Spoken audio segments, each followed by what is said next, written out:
ऐसे तो मैंने किसी के लिए नहीं लिखा वो गाना। मतलब मेरे को ये है कि अगर मेरे को पसंद आएगा तो ऑडियंस को भी आएगा, क्योंकि वो भी सेम मिट्टी के ही बने हैं ना, उसी देश से में बने हैं ना। मतलब अब अगर ये वाला कॉन्टेक्स्ट था, कोई बड़ा म्यूजिक डायरेक्टर इतने बड़े बॉल्स ग्रो नहीं कर पाया कि वो उसको खरीद के ना निकाल सके, तो मैं अपने बॉल्स खुद ग्रो करके ना खुद निकाल लूंगा। ये दिल भी जरूरी सामान है। नमस्ते, रेडियो सिटी फ्रीडम पे मैं हूँ नीरज रजावत और आज आप सुनेंगे स्टोरी ऑफ अ सॉन्ग में हमारे गानों की कहानियाँ, वो कैसे बने, कैसे निकले, कैसे पैदा हुए और कैसे हमने उनको बनाया।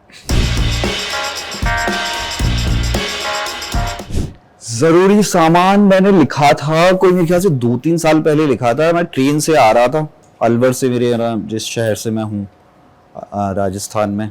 ऐसे तो मैंने किसी के लिए नहीं लिखा वो गाना। मतलब जनरली मैं रोज़ ही कुछ ना कुछ लिख रहा होता हूँ, मतलब रोज़ ही कोई ना कोई पोएम या है ना सॉन्ग्स वगैरह लिख रहा होता हूँ। तो ऐसे किसी इंसान के लिए नहीं लिख रहा होता, रोज़ लिखने होते हैं और लोगों को भी देने होते हैं। तो मैं जो लिख रहा होता हूँ वो ऐसा होता है कि हाँ, मतलब ये आइडिया है और इस आइडिया के लिए क्या ज़रूरत है, वो चीज़ें उसमें डाली जाएँ।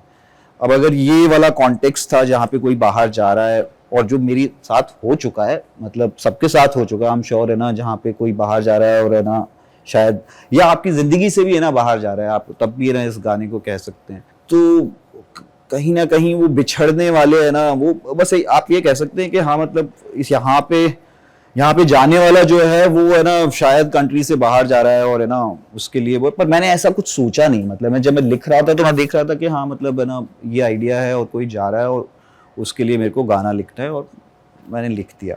पहले तो कविता ही लिखी थी, मतलब कविता इसी तरह से लिखता हूँ मैं कि उसका गाना बन सके। और फिर हम लोगों ने बाद में हम बैठे उस पर और उस पर हमने उसे बनाया ज़रूरी सामान को, और ऐसे निकला था वो गाना।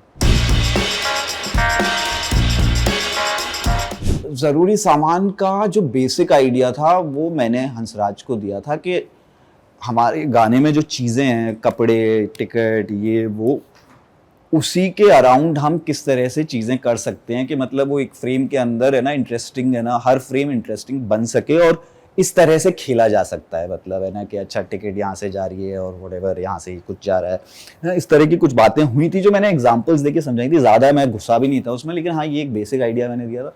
फिर उसके ऊपर हंसराज ने उसे बिल्ड किया था। जो बाकी जो चीज़ें जितनी भी आपने देखी है वो सब हंसराज ने की है, और उसने उसको एक ऐसा वीडियो बना दिया था कि मैंने उसको बोला था कि ये निकल के आ रहा है नहीं आ रहा है मेरे को पता नहीं, पर उसने जो मेरे को बोला था कि ये इस तरह से है कि आप ना किसी के लिए ये वीडियो तैयार कर रहे हो जो जाने वाला है, तो आप ये एक फेयरवेल वीडियो बना रहे हो उस इंसान के लिए। ये है पूरा कॉन्सेप्ट। तो वो कहीं जाके बाहर तो शूट कर नहीं सकता, वो अपने दोस्तों को इकट्ठा करता है और है ना ठीक है वहीं पर ये ना बना देता है। इस तरह का उसने सोच कर दिया था उसको।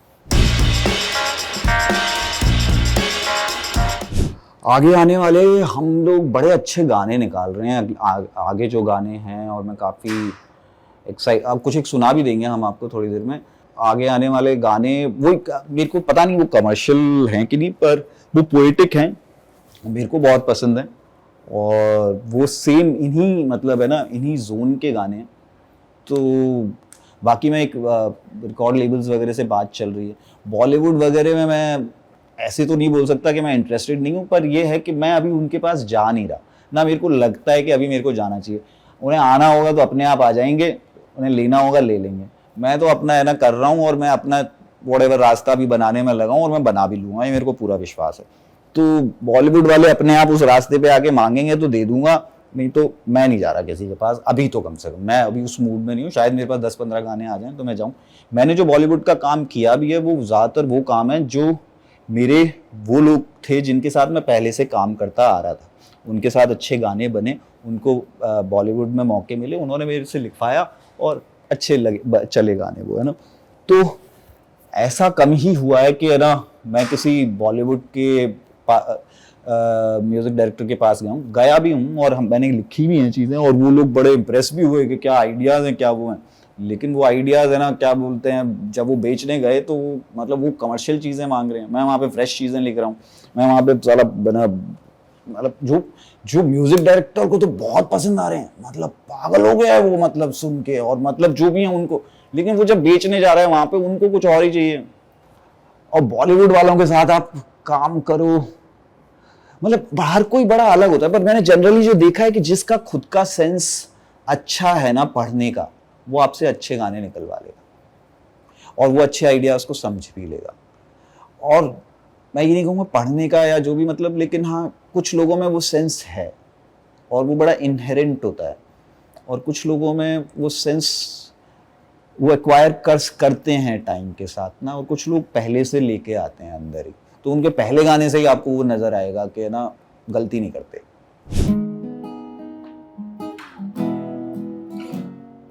कपड़े रखे, टिकट भी रखी, धड़कन मेरी रखी ही नहीं, रखी कलम रखी डायरी, मेरे खत मगर रखे ही नहीं, तुझको दूर ले जाने को तैयार सौतन विमान है, जाना तेरा जरूरी मगर ये दिल भी जरूरी सामान है, ये दिल भी जरूरी सामान है, मेरी जाने जाना दिल भी लेके जाना, मेरी जाने जाना दिल भी लेके जाना, ना रो ना बहाना, दिल भी लेके जाना, मेरी जाने जाना दिल भी लेके जाना है, ये दिल भी जरूरी सामान है। Radio city, radio city, radio city, radio city रग रग में दौड़े सिटी।